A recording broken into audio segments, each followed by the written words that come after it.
कि मुझे थोड़ा-सा अपने डर को मिटाना है। तो मैं देख रही थी मैं हूँ और इस डर को जीतना था मुझे, तभी मैं खड़ी हुई हूँ। कुछ हुआ? धक-धक हो रहा है अभी अंदर। कुछ हुआ? नहीं, कुछ नहीं हुआ। आपके इधर बैठे हुए हैं, वो बैठी हुई हैं, इन लोगों ने मारा आपको? इसी को कहते हैं सबके अंदर ये बात है, चाहे कोई कुछ कहे, बोले या ना बोले। और पीछे से धमकी क्या दे रहा होता है? अगर तू खड़ी हुई तो ईगो बड़ी गंदी चीज है। मुझ में भी ईगो है या मैं ही ईगो हूं? जिसने शुरुआत करी है उसकी तारीफ करिए कि उसने शुरुआत तो करी, उसकी ये कह के निंदा ना करिए कि अभी वो मंजिल तक नहीं पहुंचा।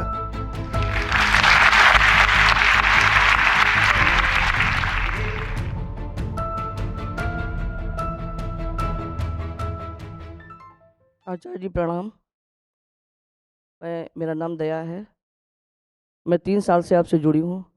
इस समय मैं आपसे क्वेश्चन के लिए इसलिए उठी हूँ कि मुझे थोड़ा-सा अपने डर को मिटाना है। बाकी बुक स्टॉल पे आईजी, डीआईजी वगैरह सब लोग कई बार आए, मैं उनको आवाज़ दे के बुलाती हूँ, सर आइए। लेकिन इस समय थोड़ा-सा डर अपना हटाना था, तो मैं देख रही थी मैं हूँ और इस डर को जीतना था मुझे। आपके सामने थोड़ा-सा बोलने में वो लग रही थी, तभी मैं खड़ी हुई हूँ। कुछ हुआ? धक-धक हो रहा है अभी अंदर। कुछ हुआ? नहीं, कुछ नहीं हुआ। आपके इधर बैठे हुए हैं, वो बैठी हुई हैं, इन लोगों ने मारा आपको? नहीं, किसी ने कुछ नहीं मारा। इसी को कहते हैं टेस्ट करना। यही मैं समझना चाह रही हाँ। थी कि मैं बुक स्टॉल पे तो बड़े आराम से कोई भी मतलब जो है आईजी, डीआईजी वगैरह आते हैं, तो मैं तुरंत ही बुला लेती हूँ, आइए सर प्लीज़ आइए। हाँ। लेकिन आपके सामने इस समय और थोड़ा-सा पीछे से धमकी क्या दे रहा होता है? अगर तू खड़ी हुई तो जी, जी। उतनी देर से मैं अपने आप को देख रही हूँ हाँ। कि अरे धक-धक हो रहा, लेकिन मैंने कहा मैं खड़ी होऊँगी। हाँ। और काफ़ी टाइम हो रहा है, इसको भी हटाना है। और मैं ये देख रही हूँ, जैसे आपने ज्ञानी के बारे में बताया, दूसरा तल अहंकार का होता है। तो जो हम गीता प्रतिभागी जब से आपसे जुड़े हैं, तो कुछ जो है थोड़ा-सा मुझे लगता है कि इस बात को इस बात का अहम है कि हाँ, मैं जो ये सब लोग हैं, जो जुड़े नहीं हैं, उनसे थोड़ा-सा हम लोग ज्ञानी हो गए हैं। तो इस बात को मुझे लग रहा है कि सबके अंदर ये बात है, चाहे कोई कुछ कहे, बोले या ना बोले। और अब उस ज्ञान को जी, अब जी, हाँ। है ना, जी, मैं ये ईगो देख रही हूँ सबके अंदर। हाँ, हाँ, मैं उस ज्ञान को, ईगो बड़ी गंदी चीज है। इसमें भी ईगो है, इसमें भी ईगो है, ये एक बड़ी गंदी चीज है। मुझ में भी ईगो है या मैं ही ईगो हूं? मैं ही ईगो हूँ। तो ये थोड़ा-सा मुझे अपने समझ में ये आ रहा है कि जितने भी हम गीता प्रतिभागी हैं, उनमें ये बात मतलब जान के भी नहीं ये ईगो है, गंदा है, लेकिन फिर भी है कि है। The ego is a range. The ego is a range. जिसने शुरुआत करी है उसकी तारीफ करिए कि उसने शुरुआत तो करी, उसकी ये कह के निंदा ना करिए कि अभी वो मंजिल तक नहीं पहुंचा।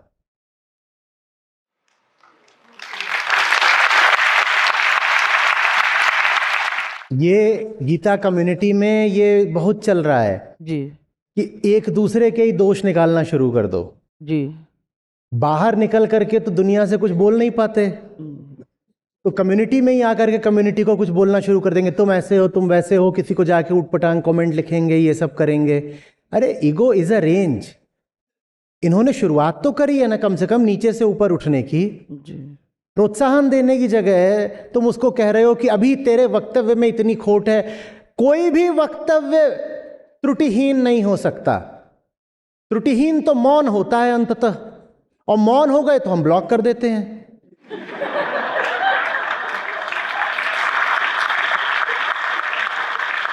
तो जो भी बेचारा कुछ लिखने आएगा, वो जो भी कहेगा, जो भी लिखेगा, उसमें कभी बड़ी गलती भी होगी, कभी छोटी गलती भी होगी, पर गलती होगी। उसकी तारीफ करिए, वो सामने तो आया। जब हम दुनिया की बात करते हैं तो दुनिया तो सामने आना तो छोड़िए, कम्युनिटी में भी नहीं आती, और वहां पर हम जाकर कुछ विशेष नहीं बोल पाते। ये खूब हो रहा है। जी सर, जैसे आपकी अभी अभी तो मैं बोल लूं, जी, जी, जी। लोग आ रहे हैं बुक साइनिंग कराने, उनकी निंदा हो रही है। ये बुक साइन करा रहा है, इसने बुक पढ़ी भी है? अरे भाई, उसने खरीदी है, अपने खून पसीने की कमाई लगाई है, उसके बाद ठंड में खड़ा होकर साइन करा रहा है। उनसे तो बेहतर है ना जिनके साथ तुम खाते हो, पीते हो, जीते हो। अपने घर वालों के बारे में तो कभी तुम बोल नहीं पाते, अपने बॉस के बारे में बोल नहीं पाते। तुम्हारे बॉस ने बुक पढ़ी है, उसके बारे में तुम कभी निंदा नहीं कर पाओगे, पर बुक साइनिंग में कोई खड़ा हो गया है तो उसकी निंदा ही निंदा। ये लोग ऐसा है, ये तो बहुत बुरे लोग हैं, इन्हें क्या मिल जाएगा एक फोटो खिंचा करके। और तुम जो लगे रहते हो जाके दुनिया की सेलिब्रिटीज के साथ फोटो खिंचाना, अच्छा सेलिब्रिटी तो तुम्हें भाव ही नहीं देती, अलग बात है। तुम जो लगे रहते हो शादी ब्याह में फोटो खिंचाने में, तुम जो ननद भौजाई के और इधर उधर के बर्थडे के फोटो लगा रहे हो, उसमें तुम्हें क्या मिल जाता है? वो अगर फोटो खिंचवा भी रहा है तो मेरे साथ खिंचवा रहा है। तुम बताओ तुमने किसके साथ खिंचवाई है?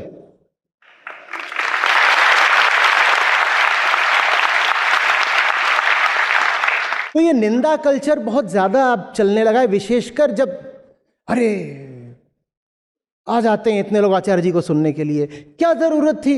इससे तो कार्बन फुटप्रिंट बढ़ता है ना। जी, जैसे हमारे अभी बेटे ने कहा कि अगर इतना ज़्यादा अभी सुन रही हो आचार्य जी को, तो जिस बस में बैठ के आई हो वो भी सीट लेदर की है, और मतलब कुतर्क ही कुतर्क इस तरह के। इसका एक नियम है, जो सुन नहीं रहा उसे उन पर सवाल करने का कोई अधिकार नहीं है जो सुन रहे हैं। मैंने उनसे यही कहा, पढ़े लिखे गंवार हो।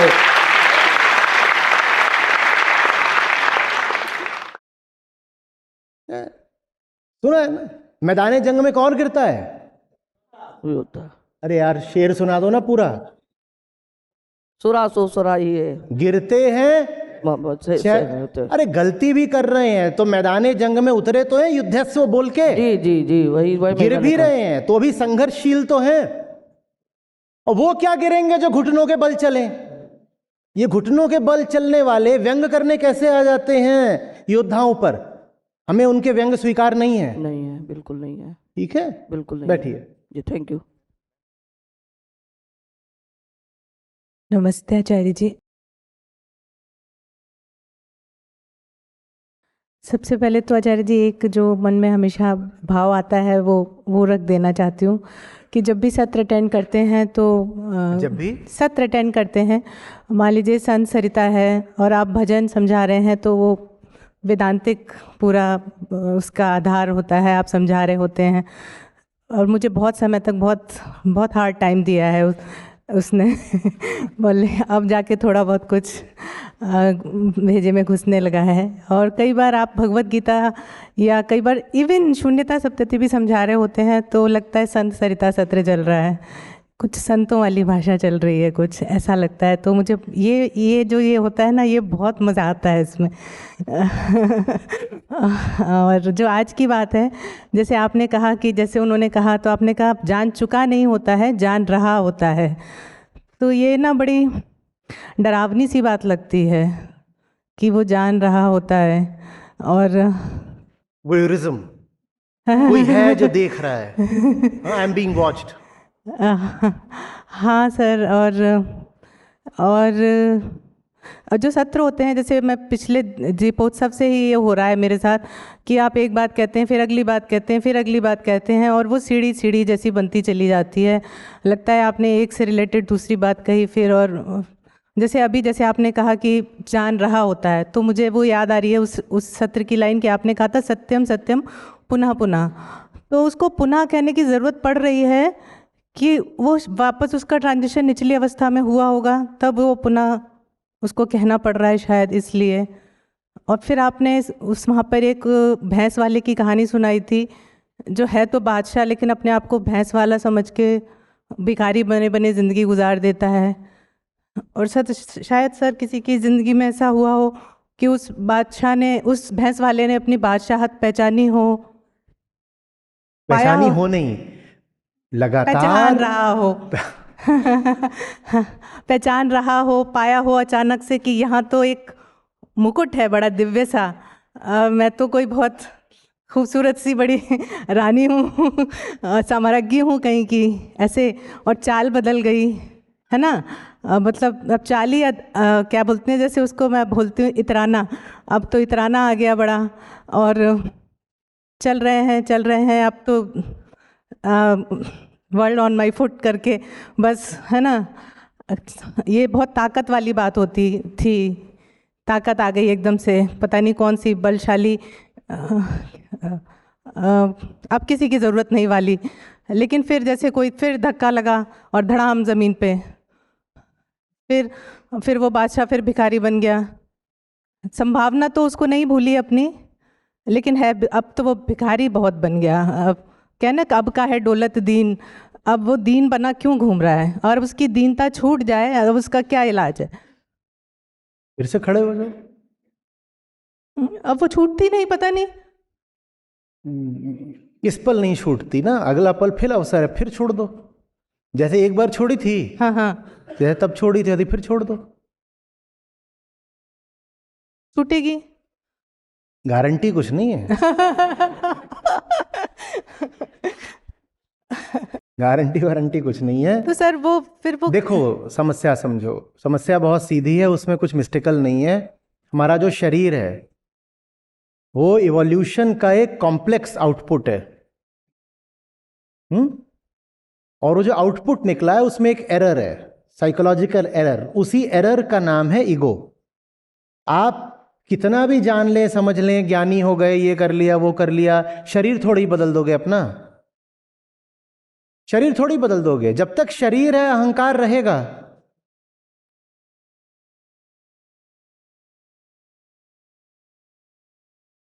वो निश्चिंत होके, जैसे आप बताते हैं, अब से खबरदार रहो भाई। हाँ, तो लगातार खबरदार रहो। खबरदार मानी थोड़ी खबरदार थे उसके बाद फिर बेहोश हो गए, वो दूसरी बेहोशी हो गई फिर। तभी तो कहा करता हूं, आप लोग जब कहते हो मुक्त पुरुष और ये और वो बातें मुझे जमती नहीं है। वो बातें अध्यात्म की कसौटी पर बिल्कुल खरी नहीं उतरती हैं कि किसी ने किसी जगह पर किसी दिन एनलाइटनमेंट पा लिया। भाई शरीर तो है ना। आप जो बात कर रहे हो फिलोसॉफिकली अनसाउंड है कि कोई एनलाइटेंड हो गया, ऐसा हो ही नहीं सकता। हाँ, एक कांस्टेंट असेंशन हो सकता है, उसको आप अगर मुक्ति बोलो तो फिर ठीक है। तो मैं कहता हूं मुक्ति की यात्रा ही मुक्ति है, निर्वाण की यात्रा ही निर्वाण है, फिर ठीक है। पर आप बोलो कि किसी जगह पर आकर के कोई इवेंट्स हमेशा मटेरियल होते हैं। कोई इवेंट बताओ जो नॉन मटेरियल हो। अहंकार अगर कोई मटेरियल चीज होता तो किसी इवेंट में वो डिसअपियर हो सकता था। एक तारे को एक ब्लैक होल खा गया, तारा मिट गया, ये एक मटेरियल इवेंट है ना। The star disappeared because the star is material. अहंकार भी मटेरियल होता तो वो किसी बिंदु पर, किसी स्पेस टाइम में वो डिसअपियर हो सकता था, या कुछ और बन जाता, मटेरियल एनर्जी में बदल जाता, कुछ होता। पर अहंकार मटेरियल है ही नहीं। अहंकार तो इस मटेरियल कंस्ट्रक्ट का एक एरर है।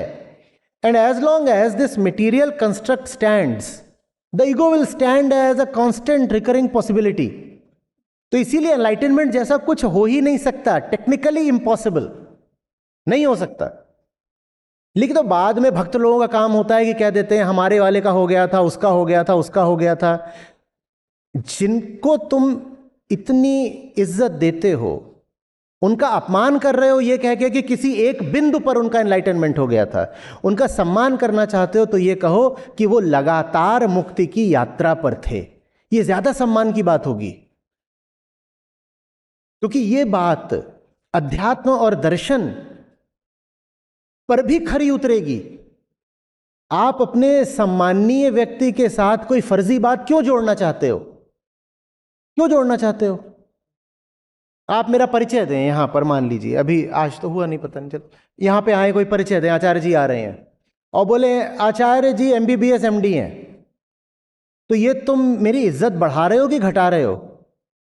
तुम ये कह रहे हो कि आचार्य जी जो कुछ है वो काफी नहीं है, तो इसीलिए हमें झूठ मूठ उनके नाम के साथ कुछ और जोड़ना पड़ रहा है। ये मेरी इज्जत है कि बेइज्जती है? वैसे ही सब जो ऐतिहासिक महापुरुष हैं अध्यात्म के क्षेत्र में भी, तुम उनके नाम के साथ फर्जी एनलाइटनमेंट जोड़ रहे हो। ये उनका सम्मान है कि अपमान है? कोई जरूरत नहीं है उन्हें एनलाइटेंड बोलने की, वो जैसे हैं वैसे ही आदरणीय हैं।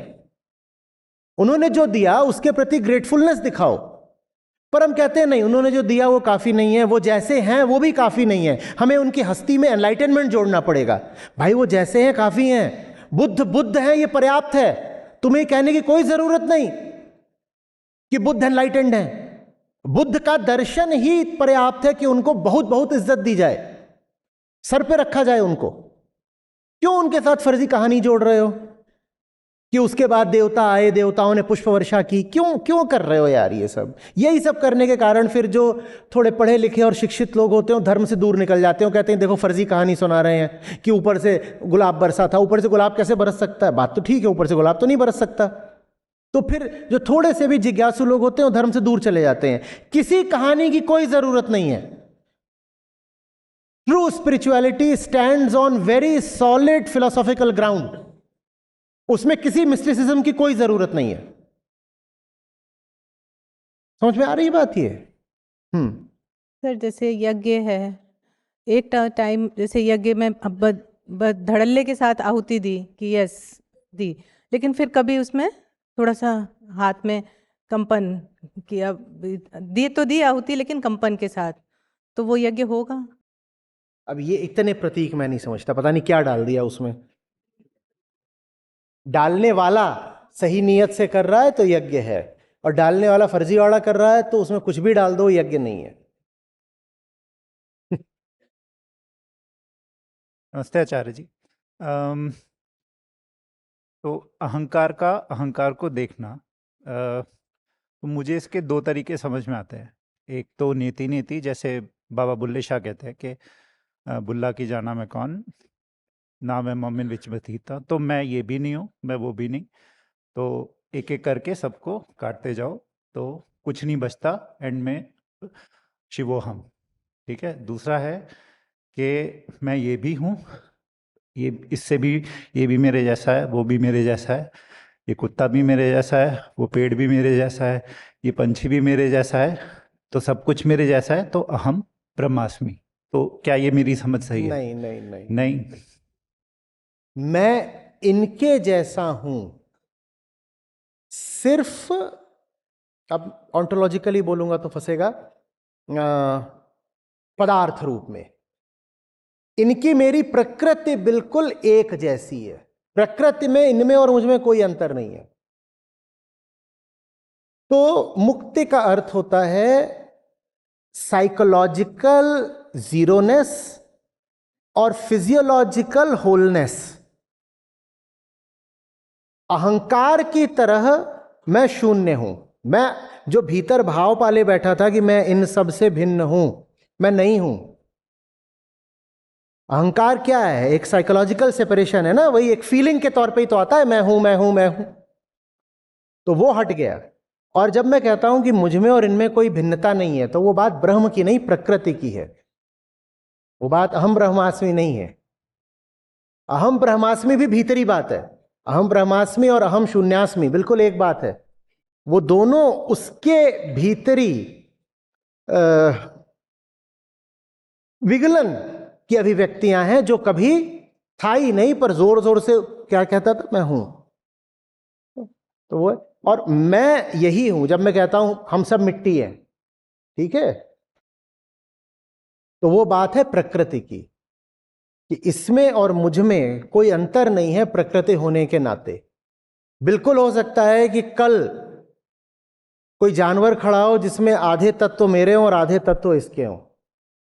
नहीं, मतलब अगर दिखाई दे रहा है कि जैसी हरकतें उसकी हैं वैसी ही मेरी है, जैसा व्यवहार उसका है वैसा ही व्यवहार मेरा भी है, तो मूल वृत्ति, हाँ, मूल वृत्ति के तौर पर अगर दिखाई दे रहा है, हाँ, तो ये फिर अभी एक लोकलाइज्ड यूनिफॉर्मिटी है, जहां पर आप जितने भी चेतन जीव हैं उनकी बात कर रहे हैं। हाँ, वही। उदाहरण के लिए आप ये तो कह सकते हैं कि जैसी इसकी वृत्ति है वैसी मेरी है, पर आप ये नहीं कह पाएंगे कि जैसी इसकी वृत्ति है वैसी मेरी है। हाँ, वो नहीं। तो आप अभी एक लोकलाइज्ड इन्फरेंस निकाल रहे हैं जिसमें सिर्फ सारे तथाकथित चेतन जीव शामिल हैं। ठीक है, कह लीजिए, वो भी ठीक है। वो कहना बल्कि उपयोगी है ज्यादा।